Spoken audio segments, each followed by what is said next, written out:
guys, what's going on? It is Ash here coming at you today in Raid Shadow Legends. Thank you for joining me today. We're going to count down my top 10 rare champions for Spider's Den. Now, what makes a great Spider's Den champion of any rarity? Well, obviously, AoE attacks is going to be great for the Spiderlings. On a lot of teams, you're not even trying to kill those Spiderlings. You actually want to keep them alive and stunned the entire battle, but it depends on what you're trying to do. That really works well for HP burn to get that maximum amount of damage onto the Spider mother.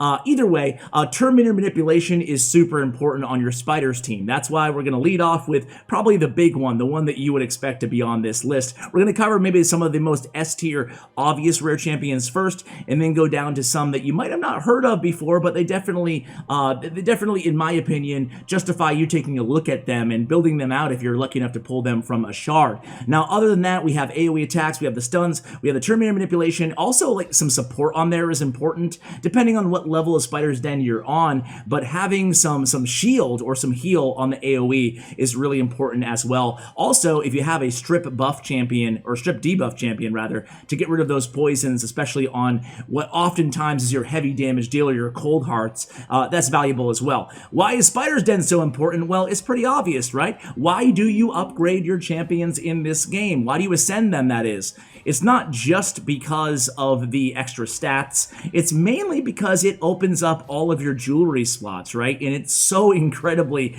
I can't overstate how important it is to go ahead and farm Spider as you progress in this game. Getting the amulet at 3 stars and then getting the banner at 6 stars is just such a tremendous difference in the overall power of your champion. So that's why Spider's Den, excuse me, really matters. Now let's go ahead and jump into the champions. Well, I said we're going to start with the obvious one. Here she is, guys. It's Coldheart. She is the best rare champion, probably the best champion. Well, I don't know, you can make a case she is the best champion for Spider's Den, right? She is amazing because not only does she have the full turn meter manipulation on the Heart Seeker, but she also has the damage increasing according to enemy max HP. And besides Clan Boss, Spider has the most HP in the game. So she puts out 1,000,000 plus against Spider when she is critting, and she's just a beast. And she has that turn meter, that 100% turn meter manipulation on the enemy. That's an unbelievable ability. Heartseeker is probably the most famous ability in the game. It's certainly up there, and for good reason. She is the best rare champion without a doubt for Spider's Den. If you have her, build it up. There's some teams that run multiple Coldhearts. That's how good she is on their Spider's team. Now, as we move on to Apothecary, it kind of struck me that I didn't even mention Coldheart's AoE on her A2 as well. And, you know, I'm not going to spend a ton of time going over every single one of these champions, but just kind of covering their main abilities that makes them a beast inside Spider's Den. So Apothecary is the other one. There's probably 3 that I consider just a notch above the rest in terms of epic rares that are viable in Spider's Den, and Apothecary is another one of them because that speed, the boon of speed ability on the 3-turn cooldown when booked is just so incredibly beneficial, not just in Spider's Den, but in every dungeon, in campaign, in arena, everywhere. Definitely one of the best rares in the game, probably one of the 2 best rares. I would personally put Apothecary and Coldheart as my 2 top rares inside the entire game in terms of overall versatility, and that is definitely the same when we talk about Spider's Den. So 30% increased speed buff on all allies, and then fills the turn meter by 15%. Speed is very important for Spider's Den. You want to make sure that those Spiderlings, excuse me, don't just start, you know, hammering your damage dealers with poison. You want to make sure you keep them stunned, you keep their turn meters down, or you kill them, okay? Or you're faster than them. So that's where Apothecary comes in, and of course he has the heal there to support your big damage dealers on your team as well. Oh, and there she is. You guys are probably so freaking sick of me talking about Soulbind Bowyer. I just did a guide on her yesterday. She is Gosh, she is up there in terms of my favorite rares in the game, and you guys know that. I'm going to stop kind of belaboring the point.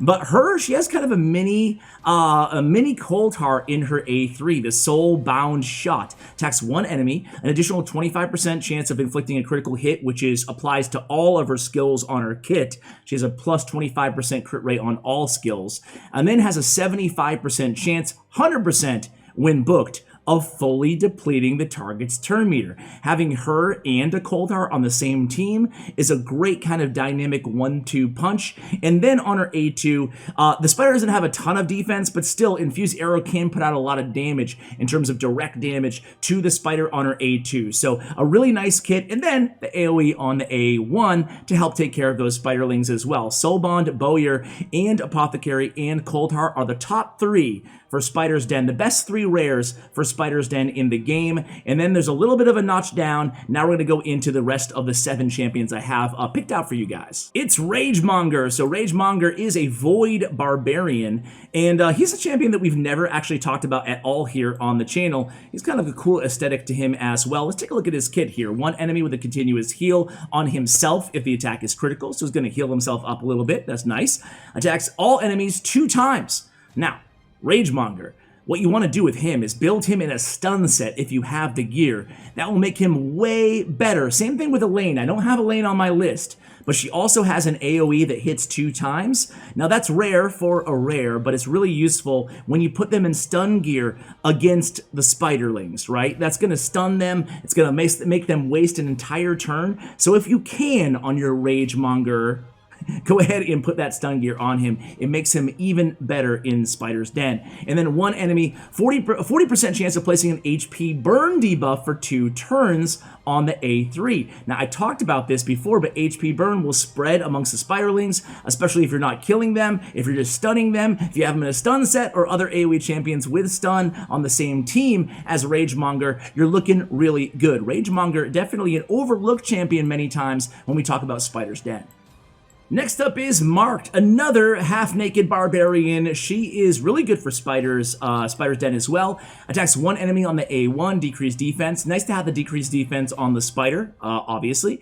And then on the A2, she has an AoE attack, places a 25% decreased accuracy debuff for 2 turns. That's helpful too because the Spiderlings are doing the majority of their damage via the poison. So having the decreased accuracy is going to help your team out as well. And then has a block debuff buff on all allies for 1 turn, plus the increased defense buff on all allies for 2 turns on the 3-turn cooldown when she is booked out. So you get that extra defense, you get that block debuffs buff, prevent those poisons again from coming in, all on that A3. So nice support from Marked, as well as doing a little bit of help on the offensive as well, especially with the decreased accuracy. So Marked is definitely a champion. She's not going to be, you're not going to see her in Spider's 20. You could use her in Spider's 20 with a good team around her, but she's a great champion to kind of build up to get you through like Spider's 16, 17. So next up is Metalshaper. Metalshaper is a champion that I have talked about here on the channel, I think once before. He is often another kind of overlooked champion in my opinion. I like Metalshaper's kit a lot, and not a lot of people talk about him. So attacks, he's not S tier, but he's solid, right? Attacks 1 enemy, has a 30% chance, 45% chance when booked of stealing 1 random buff from the target. That's not going to help you out on Spider's Den, but still it's kind of a nice ability on his A1. Places a shield buff on all allies for 2 turns. The value of the shield is proportional to his level on a 2-turn cooldown when booked. That's why I love him, because of the Fortified Steel ability. Now, like I told you guys earlier, a miscreated monster who's an epic, or a Valkyrie who's a legendary, or Sir Nicholas, the guys and the gals who put shields on your champions are really going to help out, I found, in Spider's Den, especially if your champions just keep dying. So I love having the shield for 2 turns on a 2-turn cooldown as well from Metalshaper. One of the better shield abilities, in my opinion, for rare champions in the game. And then on the A3, it's Rescue. Removes all debuffs from an ally with the lowest HP, then heals this ally by 20% of this champion's max HP, and then places a 25% increased defense buff on the target for 3 turns. Now, why is this ability great? Well, I don't probably need to tell you, but again, if you have that Coldheart who keeps getting hammered by the Spiderlings, it's going to remove all those poisons, then it's going to heal her up, and you can build him with some really solid HP. His A1 is based on defense, but you're not putting him on your team as a damage dealer. You just build him out with a ton of HP, a little bit of speed, and you'll be good to go. Next up is a champion that the book is kind of out on. It is Seducer, kind of the vampire-esque type champion in the game. A lot of people talk about Seducer, and a lot of people know how versatile he can be, not just in spiders, but in a variety of different dungeons. Granted, he is a void, so a little bit tougher to come by, but his kit is really solid. Has all his damage is based on defense, which is what you want, especially out of a rare. It's a really kind of a unique group of champions in rare who have damage based on defense, especially on the AoE on the A2. So an AoE based on defense, you just build him out to have a ton of defense, has a 75% of placing a 25% decrease attack debuff for 2 turns. Not going to help you out a lot on spiders, but it's nice to have that AoE there based on defense. And then his A3 has the increased defense buff on all allies for 2 turns on a 4-turn cooldown. Could be better, this ability, but given the overall versatility of his entire kit, it's actually pretty solid. The weak version of increased defense for your entire team, and then prevent poisons from landing for 2 turns with the block debuffs buff on all allies again. So really, really solid Seducer. His A4 is only available when Temptress is on the same team, but it has an ally protect on all allies for 2 turns, and a block damage buff on this champion for 1 turn. So there is Seducer.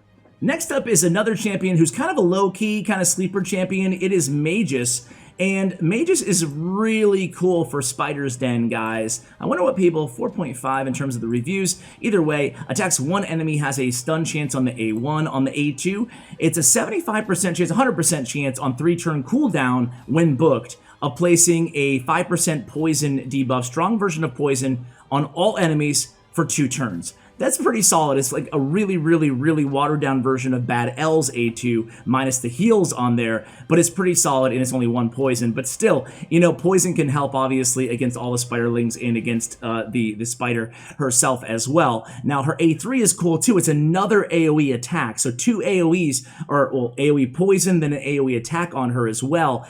This can be on a 4-turn cooldown when booked out. Attacks all enemies, then heals this champion. The amount this champion is healed by is equal to the damage inflicted. So it's going to be 100% heal on her, because with a spiderling, she's going to be putting out so much damage. Even if you don't have her built out to do a ton of damage with high attack, it's just going to be, because of the sheer number of opponents, it's going to be a lot of damage put out, enough to heal her up. So you can use a Magus if your damage dealers just keep dying and you need someone to deal some damage on the AoE who's a little bit more robust in terms of her self-healing capability on that A3. Hey, what would a spider video be without Bellower? Bellower, it's hard to keep him out of a top 10 list for Spider's Den and Rare, just because he has AoEs on every single one of his attacks, especially if you're not late game Spider. You can get by with a Bellower late game Spider. I've seen people use him on 18, 19, and 20 even. However, he is a champion who you can build out actually to do damage and get by, you know, up to Spider 15, and he can just be an AoE kind of nuker on your team just because he has, again, the AoE on every single ability. Blocked cooldown skills on the A1. He has an AoE of decreased speed on the A2 that helps out tremendously. His A2 is really what makes him even a bit more viable. What if he had an A2 that didn't have the decreased speed on it, I might be tempted to leave him off this list, but definitely belongs there because of that decreased speed. That's really solid there. Even if it's 15%, it's still solid. Then he has the decreased attack and the decreased defense on the A3. You know, I would have put him on either way. Bellower, definitely a very, very good champion to go with if you're struggling with debuffs and with AoE attacks on Spider. And last but not least, guys, I feel like Fel Hanja is in every single one of my kind of rare videos, because he has like a very unique kit. To be fair, he is a void champion. He has the look of the devil in his eyes. And why is he any good? Attacks all enemies, and AoE on the A1 is really solid. Has the decreased speed on there as well. So what a great A1 he has for Spider's Den, huh guys? And that's what, you know, that's one of the reasons that makes him so great for Spider's Den. And then on the A2 has the reflect damage, buff on all allies for 2 turns on a 2-turn cooldown, and then has the continuous heal, which even though it's the weaker version of continuous heal, it's still going to help you out tremendously in terms of keeping your team alive as your secondary healer, usually on your team. And then last but not least, has a block damage buff on 1 ally for 1 turn. This can be used in kind of like break in case of an emergency situation where your Coldheart's about to die. Block damage, I got it for one turn until your healer can get in there and pick her back up. So guys, that is going to be my list of top 10 rares for Spider's Den. I will go ahead and make an epic video in this category for Spider's Den, maybe in a week or two, so stay tuned, subscribe, turn on your bell notifications, all that good stuff, guys. I appreciate you watching, and as always, take care, guys.